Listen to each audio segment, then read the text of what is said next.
Guys আমরা আজকে তৈরি করব পৃথিবীর সবচেয়ে ঝাল খাবার জোলো চিপস। তো বেশি দেরি না করে আমরা একটা নিয়েছি সাধারণ আলুর চিপস।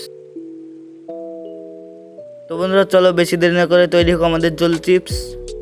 তো তার জন্য নিয়েছি আমরা সরিষার তেল, চিপস এবং নিয়েছি শুকনো লঙ্কা গুঁড়ো।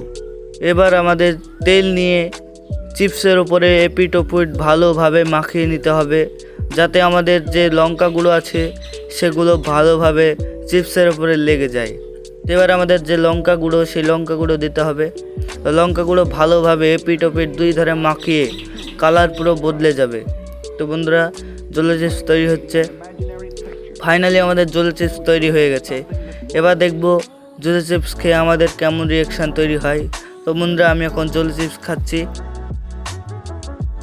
তোমরা কি ঝাল, তো কি বলবো তোমাদের, খুবই ঝাল হয়েছে, লঙ্কাগুলো খুবই ঝাল ছিল। তো আমাদের জোলো চিপস, তো দেখবো কেমন রিয়াকশান তৈরি হয়।